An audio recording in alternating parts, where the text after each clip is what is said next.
Hello students, good morning. आज हम first year के जो हमारा बॉटनी का सिलेबस है उसका सेकंड पेपर है एल्गी, लाइकेंस और ब्रायोफाइट्स। इसकी हमने फर्स्ट और सेकंड यूनिट्स के वीडियोस आपको भेज दिए हैं। अब आज से हम थर्ड यूनिट स्टार्ट करेंगे जो कि ब्रायोफाइट्स से संबंधित है। ब्रायोफाइट्स के जनरल कैरेक्टर्स और उनके जो रिप्रेजेंटेटिव 3 जेनेरा हमारे कोर्स में हैं, रिक्शिया, मार्केंशिया, फ्यूनेरिया, ये हम और एंथोसिरोस, इनके बारे में हम डिटेल में पढ़ेंगे। तो ब्रायोफाइट्स जो है वो बेसिकली 2 शब्दों से मिलके बना है। एक तो है ब्रायोन जिसका मतलब होता है मॉस, और दूसरा शब्द है फाइटॉन जिसका मतलब है प्लांट्स। तो मॉस जैसे जो पौधे होते हैं उस प्लांट ग्रुप को हम ब्रायोफाइट्स कहते हैं। और ये बहुत ही सिंपल और प्रिमिटिव प्लांट्स हैं एम्ब्रियोफाइटा क्लास के, जो कि जो हमने एल्गी पढ़ी थी अभी, ग्रीन थैलोफाइट्स, उनके और जो अगले वेस्कुलर प्लांट्स हैं हमारे टेरिडोफाइट्स, उनके बीच में ये आते हैं, इंटरमीडिएट प्लांट्स हैं। और जो कॉमन प्लांट्स हैं जिनके कॉमन नेम हैं, मॉसेस हैं, हॉर्नवर्ड्स हैं, लिवरवर्ड्स हैं, ये ब्रायोफाइट्स होते हैं।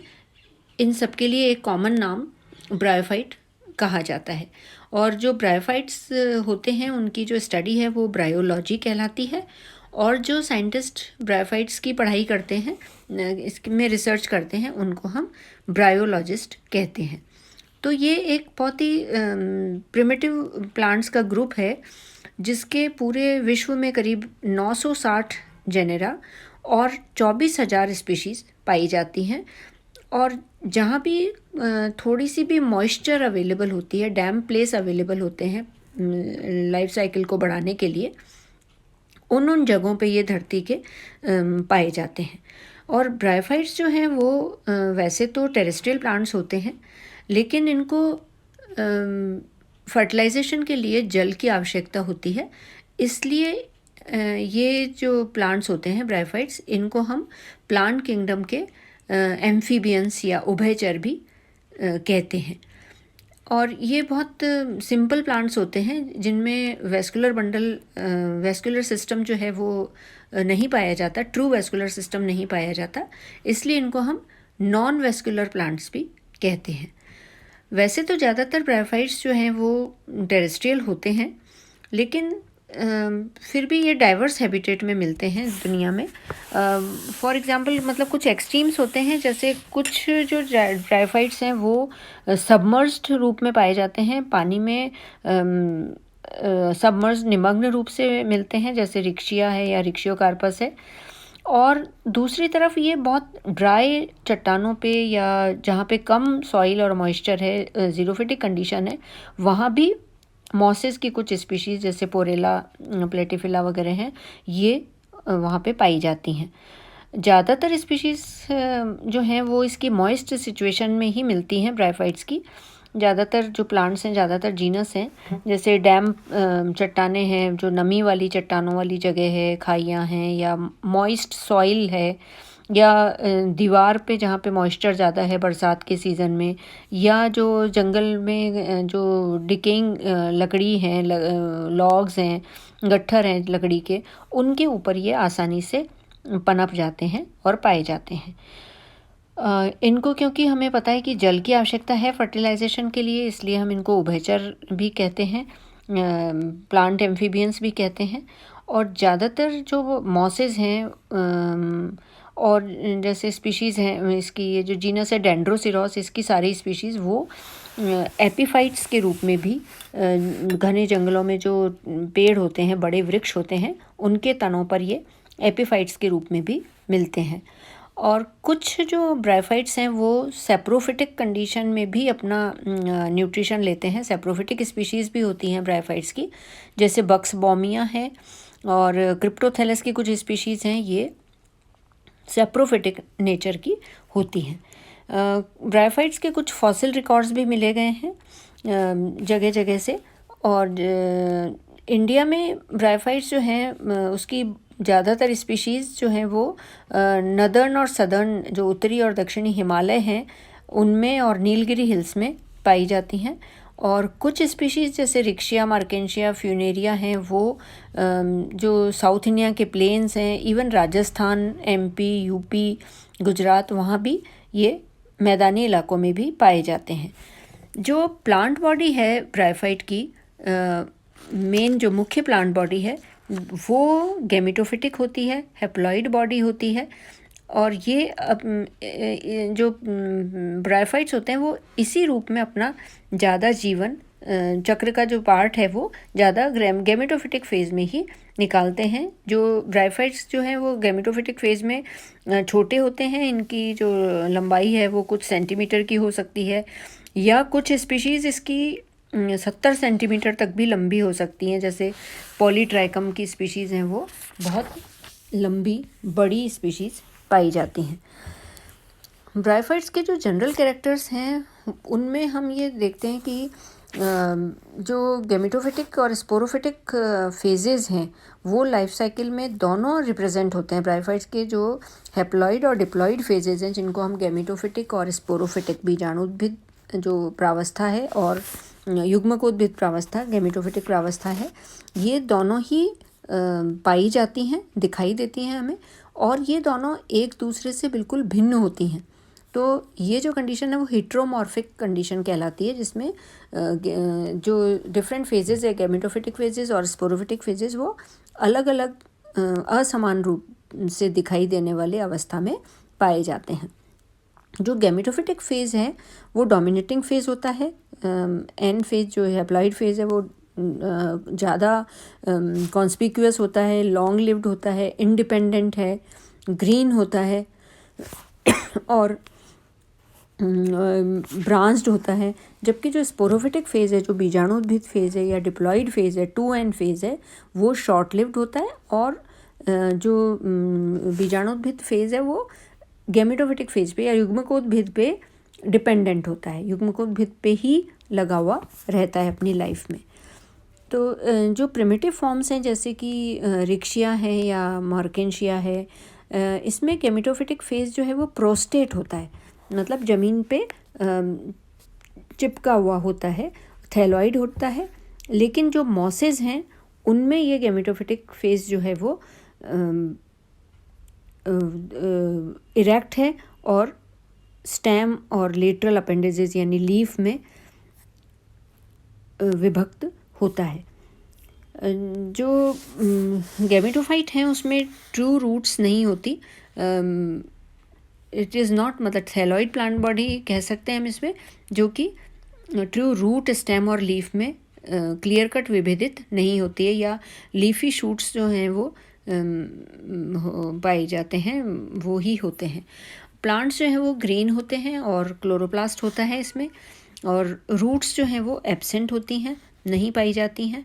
और ट्रू रूट्स जो हैं वो एब्सेंट होती हैं, लेकिन जो सहारे का और जो वाटर एब्जॉर्प्शन का, मिनरल एब्जॉर्प्शन का काम है, वो फिलामेंटस स्ट्रक्चर जो राइजोइड्स होते हैं, मल्टी सेलुलर और यूनिसेलुलर राइजोइड्स होते हैं, उनसे ये रूट्स वाला जो कार्य है वो पूरा हो जाता है, जिनको हम राइजोइड्स कहते हैं। राइजोइड्स यूनिसेलुलर भी हो सकते हैं, अनब्रांच्ड होते हैं, जैसे हिपैटिकोप्सिडा में होते हैं, और मल्टी सेलुलर और ब्रांच्ड भी होते हैं।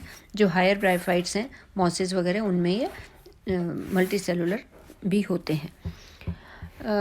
कुछ जो मेंबर्स हैं वो, जैसे मार्केंशियल्स ऑर्डर है, उसके मेंबर्स जो हैं उसमें मल्टी सेलुलर स्केल्स भी पाए जाते हैं इन एडिशन टू राइजोइड्स के अलावा कुछ स्केल्स भी पाए जाते हैं जो कि ग्रोइंग रीजन को प्रोटेक्ट करते हैं, थैलस को, और वाटर एब्जॉर्प्शन में भी हेल्प करते हैं। प्लांट बॉडी जो है वो पैरेन्काइमेटस सेल्स की बनी हुई होती है, और इसमें जो वेस्कुलर सिस्टम है, जैसे जाइलम और फ्लोएम है, वो इनमें नहीं पाए जाते, मतलब कॉन्स्पिक्यूअस नहीं होते, जो कि ट्रू वेस्कुलर प्लांट्स का जो एक एग्जांपल है कि इसमें जाइलम और फ्लोएम पाए जाएंगे, वो इसमें नहीं पाए जाते, इसलिए इनको हम नॉन वेस्कुलर प्लांट्स भी कहते हैं। अब जो इसमें रिप्रोडक्शन है ब्रायोफाइट्स में, वो वेजिटेटिव भी होता है और सेक्सुअल मेथड से भी होता है। और वेजिटेटिव रिप्रोडक्शन जो है वो या तो डेथ एंड डिके जो हो जाती है ओल्डर पार्ट्स की, जो थैलस के जो ओल्ड पार्ट्स होते हैं उनकी डेथ और डिके के बाद में जो पार्ट्स होते हैं वो ग्रो कर लेते हैं अपने पूरे थैलस के रूप में, तो ये वेजिटेटिव मीन्स हो जाता है रिप्रोडक्शन का। और कई बार इसमें जो स्पेशल स्ट्रक्चर्स हैं जैसे ट्यूबर्स हैं या गेमी हैं वो भी बनते हैं, जिनसे भी वेजिटेटिव रिप्रोडक्शन पाया जाता है, मिलता है। जो सेक्सुअल रिप्रोडक्शन है वो टोटली oogamous टाइप का होता है, मतलब जो सेक्स ऑर्गन्स हैं वो मल्टी सेलुलर होते हैं और कॉम्प्लिकेटेड होते हैं, थैलोफाइट्स के कंपैरिजन में कॉम्प्लिकेटेड होते हैं, और मेल और फीमेल रिप्रोडक्टिव ऑर्गन्स बिल्कुल अलग अलग होते हैं। जो मेल सेक्स ऑर्गन्स हैं they are known as antheridia, वो स्टॉक्ड होते हैं एंथ्रीडिया होते हैं, और वो female sex organs are known as archegonia. तो जो एंथ्रीडिया होते हैं वो स्टॉक्ड होते हैं, ग्लोबोज होते हैं और ओवल शेप के होते हैं, और उनकी एक आउटर स्टेराइल एक सेल की थिक जैकेट होती है जिसके चारों तरफ उसके भीतर एंड्रोसाइट्स पाए जाते हैं, और ये एंड्रोसाइट्स जो हैं वो मेटामॉर्फोस हो जाते हैं बाइफ्लैजिलेटेड एंथ्रेजॉइड में। और जो फीमेल सेक्स ऑर्गन्स हैं वो आर्चिगोनिया कहलाते हैं, और ये एक फ्लास्क शेप्ड स्ट्रक्चर होता है आर्चिगोनिया भी, और ये इस तरीके का फ्लास्क शेप्ड स्ट्रक्चर के रूप में पाए जाते हैं। यहाँ जैसे दिखाई दे रहा है ये फ्लास्क शेप स्ट्रक्चर के रूप में होता है, जिसमें नीचे की तरफ एक सॉलन फूला हुआ भाग होता है जिसे वेंटर कहते हैं, और जो इलोंगेटेड अपर पार्ट होता है उसको नेक कहा जाता है। ये वेंटर और नेक जो हैं वो जैकेटेड होते हैं, इनके चारों तरफ जैकेट स्टेराइल कोशिकाओं की जैकेट पाई जाती है।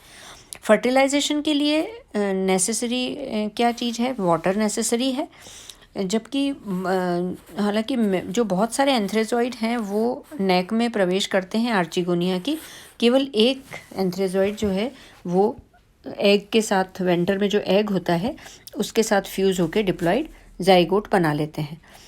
ये जाइगोट जो है वो कोई इसका रेस्टिंग पीरियड नहीं होता, और ये जल्दी ही डिवाइड होना शुरू कर देता है फर्टिलाइजेशन के बाद में, और ये जो है वो हमेशा इसका जो पहला डिवीज़न है वो ट्रांसवर्स डिवीज़न होता है, और इससे फिर जो बाहर की सेल है वो एम्ब्रियो बना लेती है। तो इस तरीके का जो डेवलपमेंट होता है एम्ब्रियो का वो एक्सोस्कोपिक मोड ऑफ एम्ब्रियो डेवलपमेंट कहलाता है, और ये जो एम्ब्रियो है वो वेंटर की वॉल के अंदर ही डेवलप होना स्टार्ट कर देता है। तो जो स्पोरोफाइट है जो एम्ब्रियो से बन रहा है वो 2n स्ट्रक्चर है, क्योंकि फर्टिलाइजेशन के बाद में एम्ब्रियो जो है वो 2n स्ट्रक्चर है। वो एक जो भी स्पोरोफाइट बन रहा है वो बहुत सिंपल होता है, सिंपल स्ट्रक्चर है, उसमें राइजोइड्स नहीं होते, और वो स्टेम भी नहीं होता, लीफ भी नहीं होती, और ये एक ऐसा स्ट्रक्चर है जो कि डिपेंडेंट होता है गेमिटोफाइट पे। तो गेमिटोफाइट पे जो स्पोरोफाइट बन रहा है वो टोटली डिपेंडेंट होता है, और जो स्पोरोफाइट है उसमें वो डिफरेंशिएटेड होता है 3 पार्ट्स में, फुट, सीटा और कैप्सूल में। कुछ मेंबर्स में कई बार केवल कैप्सूल ही दिखाई देता है जैसे रिक्शिया में, और कई बार केवल फुट और कैप्सूल दोनों ही होते हैं जैसे कॉर्सिनिया में, और जो मॉस या फ्यूनेरिया होता है उसमें स्पोरोफाइट में फुट, सीटा, कैप्सूल तीनों पार्ट्स बहुत ही विशिष्ट रूप से दिखाई देते हैं। अब जो कैप्सूल में जो स्पोरोजिनस सेल्स होती हैं ये मियोसिस के बाद में, रिडक्शन डिवीज़न के बाद में हैप्लॉइड स्पोर्स बनाती हैं, और ये सारे स्पोर्स जो हैं वो एन स्पोर्स जो कि मियोसिस के बाद बनते हैं, ये अपने शेप और साइज़ में सिमिलर होते हैं। और जो स्पोर्स हैं वो नॉन मोटाइल होते हैं, मतलब गतिशील नहीं होते, और वो हवा के द्वारा कैप्सूल की वॉल से बाहर निकल जाते हैं। जब फेवरेबल कंडीशंस आती हैं तो ये स्पोर जो हैं वो फिलामेंटस एक ग्रीन ट्यूब बना लेते हैं जिसको हम प्रोटोनिमा कहते हैं मॉसेस में, और ये डिवाइड होके फिर इससे यंग गेमेटोफाइट बन जाता है। डायरेक्ट जो फिलामेंटस जर्म ट्यूब है, अगर वो डायरेक्टली जो प्रिमिटिव ब्रायोफाइट्स होते हैं जैसे रिक्शिया मार्केंशिया, उसमें तो ये यंग गेमेटोफाइट बना लेती हैं। और जो हायर ब्रायोफाइट्स हैं जैसे मॉसेस हैं, फ्यूनेरिया हैं, इनमें वो प्रोटोनीमा बनाती है और उसके बाद उससे गेमेटोफाइट डेवलप हो जाता है। तो ब्रायोफाइट में जो फीमेल और मेल ये जो सेक्स है वो डिटरमिन्ड होता है। इसमें एनवायरमेंटल फैक्टर्स एक अपना इम्पॉर्टेंट रोल प्ले करते हैं, जिससे ये कौन सा स्पोर मेल गेमेटोफाइट बनाएगा, कौन सा फीमेल गेमेटोफाइट बनाएगा, ये चीज़ डिसाइड होती है। तो यहाँ हम देख रहे हैं कि एंथ्रीडियम का स्ट्रक्चर इस तरीके से ओवल शेप का, इलेप्टिकल शेप का होता है, जिसमें एंथ्रेजॉइड बनते हैं। और आर्चिगोनिया में वेंटर और नेक होती है। जो वेंटर में एग होता है, वहाँ पे फर्टिलाइजेशन के बाद में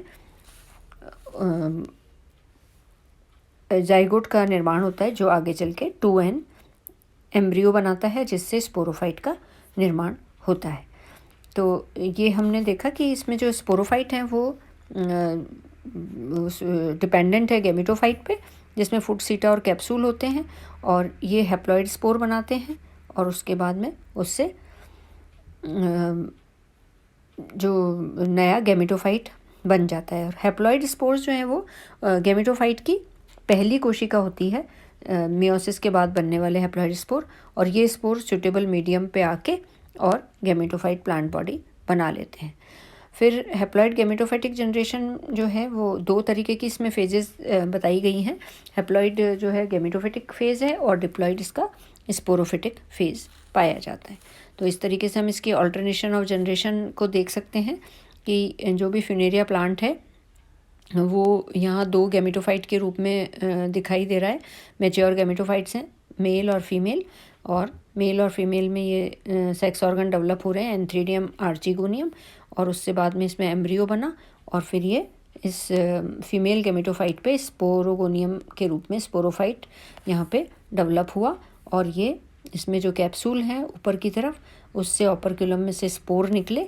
ये स्पोर्स हैप्लॉइड हैं, मियोसिस के बाद बने हैं। इससे प्रोटोनीमा बना, और प्रोटोनीमा से फिर से ये 2 मेल और फीमेल गेमेटोफाइट बन गए। तो this is about basic general characters of